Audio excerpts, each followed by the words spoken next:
Que bom estarmos novamente juntos, prosseguindo em conhecer o nosso Deus e a sua palavra. Hoje nós vamos meditar, nós vamos estudar em Marcos, no capítulo 6. Eu quero que você abra o seu coração, tenha perseverança. Eu só quero te dar uma dica, tá? Não deixa acumular, faça de tudo para você todos os dias ler um capítulo. Não deixe acumular 2, 3 capítulos, porque isso vai fazendo com que a qualidade do estudo não seja o mesmo. Porque quando nós nos reunimos, por exemplo, o vídeo que nós temos feito está dando em torno de 20 minutos, 17 minutos, 20 minutos. Só o primeiro que nós fizemos, que foi um pouco maior, porque eu tive que dar uma explanação geral, sabe, sobre os evangelhos. Mas vamos pensar em torno de 20 minutos. E eu preciso que você também tenha pelo menos uns 15 a 20 minutos para ler.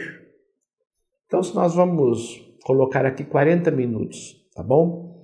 40 minutos para você dar um tempo de excelência para Deus, um tempo de qualidade para Deus. Aí, se você deixar acumular, vai ficando cada vez mais difícil você tratar com qualidade. Porque começa a haver assim, muitas informações e você começa a confundir e acaba esquecendo algumas coisas importantes. Por isso que eu vou fazer um desafio para você. Faça isto diariamente. Faça isso diariamente. Depois que você ler a Bíblia, também tenha um tempo de oração. Agradeça a Deus o privilégio de poder conhecê-lo. Alimente a tua fé, alimente a tua comunhão com Deus diariamente, tá?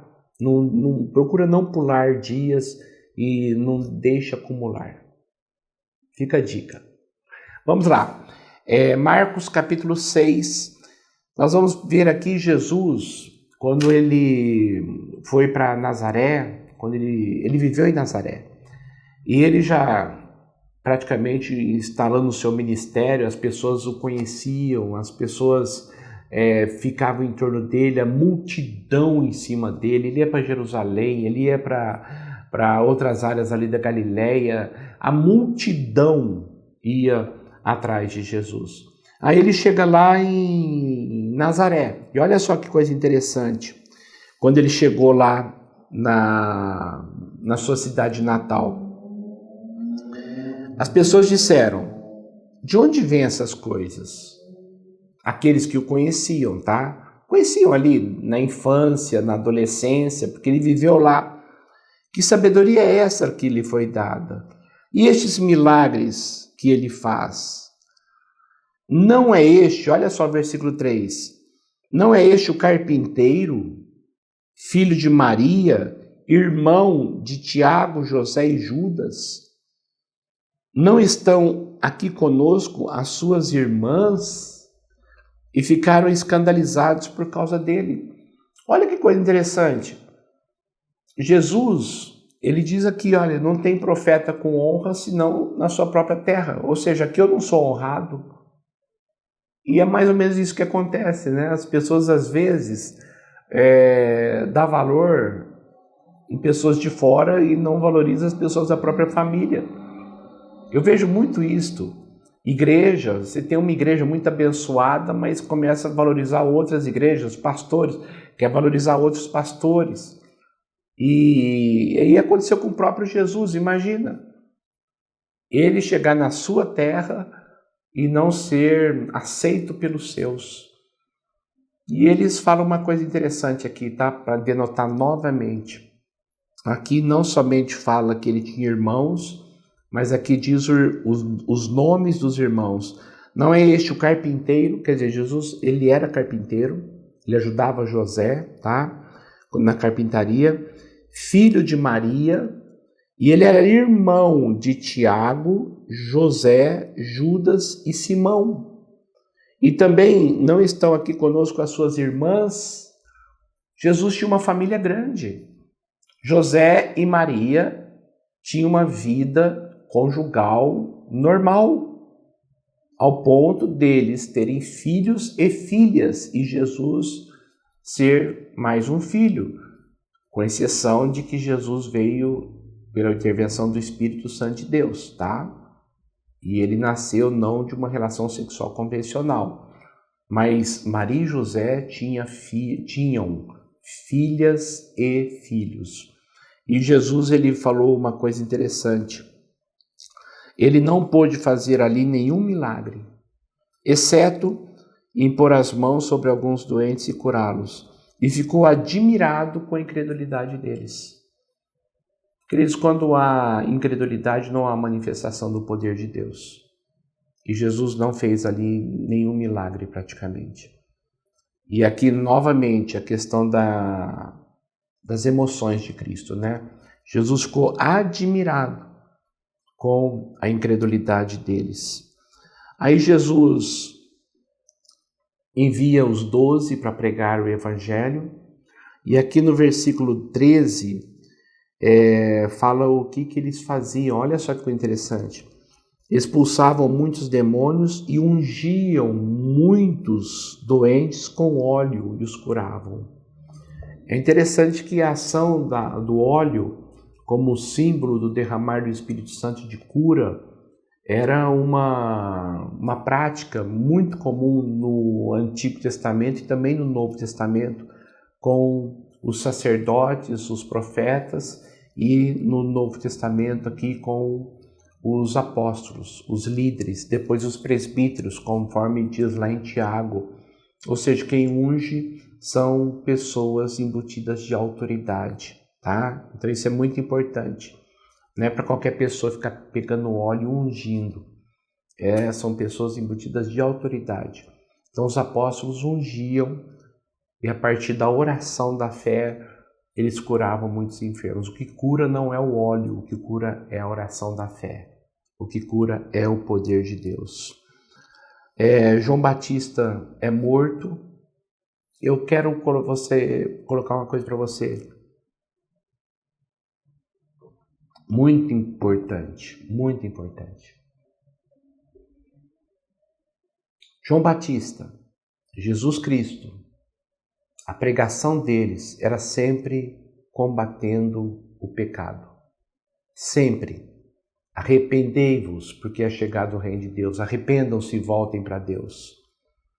Eles não aceitavam a ideia de uma pessoa permanecer no erro. Eles agiam, amavam, cuidavam, ficavam junto de pessoas pecadoras, mas com o fim de trazê-las para a luz, através do arrependimento. Jesus não aceitava o pecado. Ele procurava libertar o pecador através do arrependimento e da fé dele. Então, por que João Batista foi morto? Simplesmente porque ele pegou o ódio de Herodias, que era mulher de Herodes. E Herodes, que era o governador ali da Galileia, presta atenção nisto. Ela era casada com o irmão dele, ou seja, ela era amante. Eles viviam em adultério. Você vai perceber aqui no versículo 18, porquanto João dizia a Herodes, não é permitido viver com a mulher do teu irmão, é pecado. Você está em adultério, isso é errado. Assim, Herodias era mulher de Herodes, o odiava e queria matá-lo. Olha só que coisa interessante. Jesus está de braços abertos para os pecadores que se arrependem e querem mudar de vida. Mas ele condena, como João Batista condenou, as pessoas que não mudam de vida. Isso é muito importante eu entender. Tem muitas pessoas que falam assim, Jesus ama o pecador. Claro que ama o pecador. Mas para usufruir do amor de Cristo precisa haver arrependimento e mudança de vida. Porque senão a pessoa vai colher os frutos amargos do pecado, que é a morte. E João Batista falava isso do governador, que era como um rei, o rei Herodes. Aí ele fez uma forma maquiavélica no dia do aniversário dele, colocou sua filha para dançar. A tradição católica diz que o nome dela era Salomé, mas não há base bíblica para isso, tá bom? Nós não sabemos o nome da filha de Herodias. As pessoas falam que é Salomé, mas não tem base bíblica. Então, vamos colocar aqui filha de Herodias, tá bom? E ela pediu a cabeça de João Batista numa bandeja de prata. E Herodes tinha prometido, então cumpriu. E ali João Batista foi martirizado por pregar a verdade, por pregar contra o pecado. A igreja hoje tem que escolher o caminho a seguir, sabia? Ou agradar a Deus ou agradar a todo mundo. E se eu quero agradar a Deus, eu tenho que pregar a verdade. E a verdade a pessoa tem que se arrepender. Não existe essa coisa aí de você continuar errando, continuar no pecado e achar que está tudo bem. João Batista falou isso para Herodes. Você está errado, porque você está vivendo em adultério. Essa é a palavra que deve ser pregada. Nós vamos começar a perceber uma outra coisa aqui, que é a multiplicação dos pães. Esse milagre aqui é o único milagre que está nos 4 evangelhos. Interessante. Mateus, Marcos, Lucas e João, os 4 evangelhos, o único milagre que está nos 4 evangelhos é o da multiplicação dos pães. Antes de entrar no milagre da multiplicação dos pães, eu quero destacar para você o versículo 31. Havia muita gente indo e vindo, ao ponto deles não terem tempo nem para comer. Jesus lhes disse: venham comigo para um lugar deserto e descansem um pouco. Eu acho tão bonito esse versículo, porque todos nós temos um limite. Todos nós temos um limite. E Jesus, vendo isto, a correria que estava, eles não tinham tempo para nada, porque muita gente querendo a cura, querendo uma palavra, e enfim, a vida deles era uma verdadeira loucura no sentido de muitas coisas a fazer, pessoas indo, vindo, aquela coisa toda. E Jesus diz: nós precisamos descansar, nós precisamos parar, vamos para um lugar deserto e vamos descansar. É muito importante você pensar isso, sabe? Às vezes sair com a sua família, descansar, você precisa disto. Tirar férias, descansar, você precisa disto. Nós precisamos disso. O próprio Jesus precisava disso pelo fato de ser humano. Os apóstolos precisavam disso. Se eles precisavam disso, o que vai dizer de nós? Então nós precisamos pensar dessa forma, tá? Acho muito profundo esse versículo. Mas quando eles chegaram lá, a multidão já chegou junto. E eles não tiveram tempo para descansar. E quando eles estavam lá há muito tempo, versículo 34, quando Jesus saiu do barco e viu uma multidão grande, teve compaixão deles, porque eram como ovelhas que não têm pastor. Então começou a ensinar-lhes muitas coisas. Eles foram para descansar e não conseguiram descansar. E Jesus teve compaixão da multidão porque pareciam ovelhas sem pastor. Aqui mais uma vez as emoções de Jesus sendo afloradas, a compaixão dele.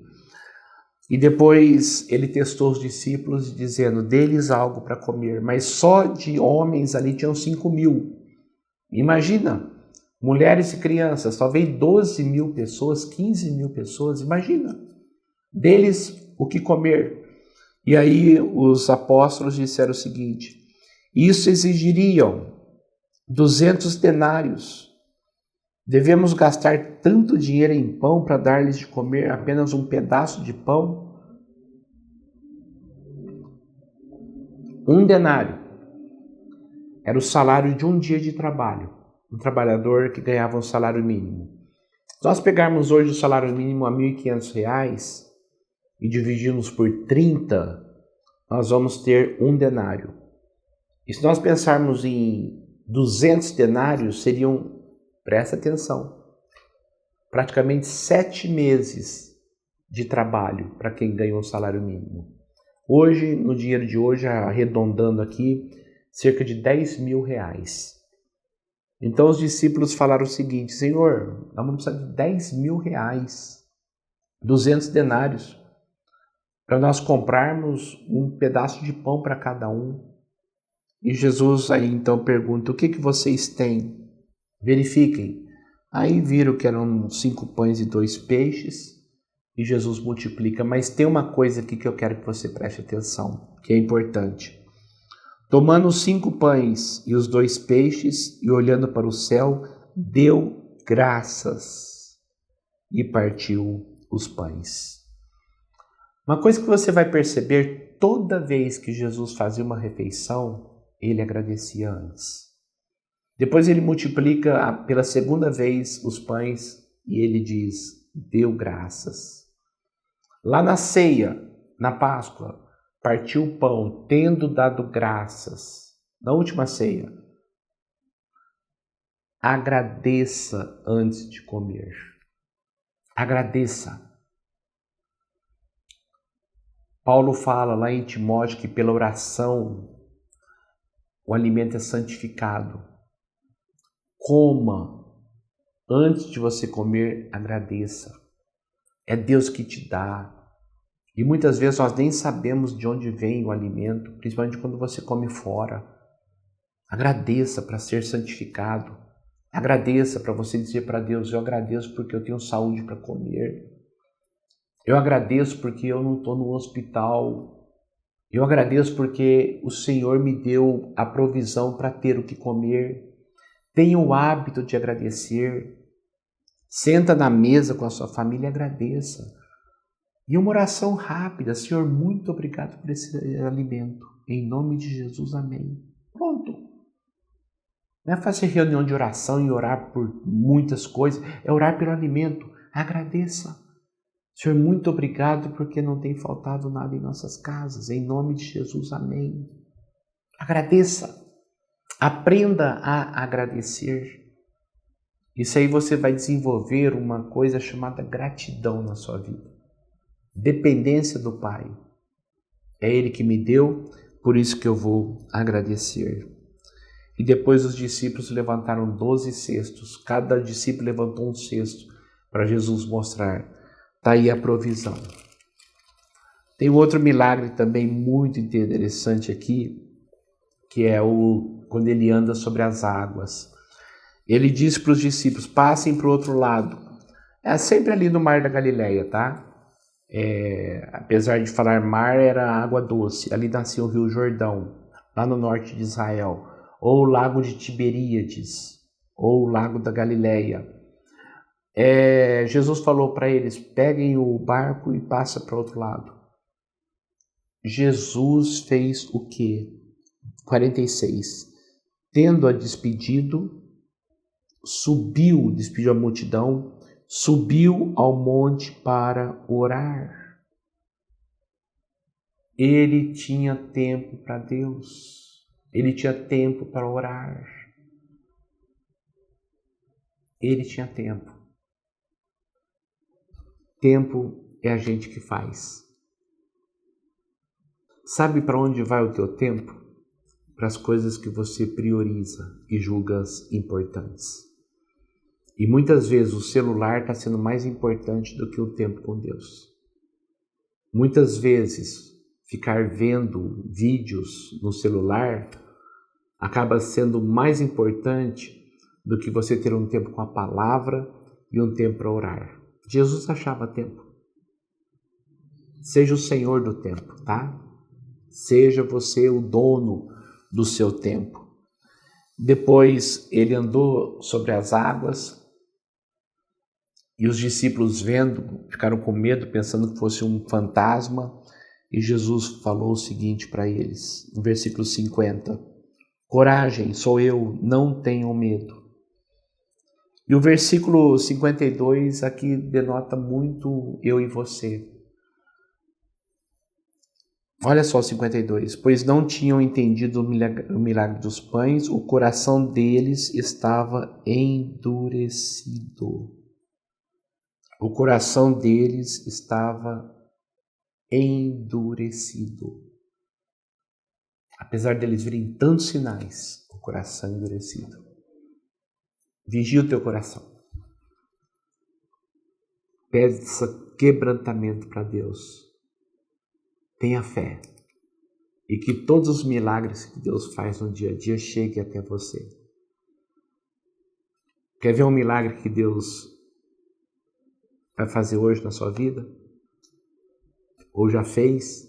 O alimento que você comeu. A saúde que você tem. Aí você pensa, mas todo mundo faz isto. E ninguém agradece. Você sendo de Deus, você sabe que Ele que te dá. É um milagre estar vivo. Agradeça sempre, para que seu coração seja cada dia mais flexível. Deus abençoe muito você, viu? Quando você for ler esse capítulo aqui, leia pensando dessa forma. Essa gratidão que você precisa ter, que eu preciso ter. Vamos orar. Pai, eu quero agradecer muito pela Tua palavra. Agradecer, ó Pai, pelo pão que não tem faltado em nossas mesas, pelo alimento que não tem faltado em nossas vidas, pela saúde que nós temos, pela nossa família e pela provisão. Muito obrigado. Dê-nos um coração cada dia mais grato e dê-nos a bênção de podermos manifestar isto para Ti através das nossas orações antes das refeições. Queremos, ó Pai, melhorar. Queremos ser cada dia mais parecidos com Cristo. Jesus agradecia o alimento. Nós queremos também agradecer o alimento. O Senhor é o dono da vida. O Senhor é o Senhor das nossas vidas. Muito obrigado por esse tempo tão precioso. Em nome de Jesus. Amém. Amém. Deus abençoe muito você, viu? Muito mesmo. Leia com calma o texto. Dê qualidade de tempo para Deus. E amanhã, meio-dia em ponto, mais um vídeo que será postado aí no nosso canal. Deus abençoe e até mais.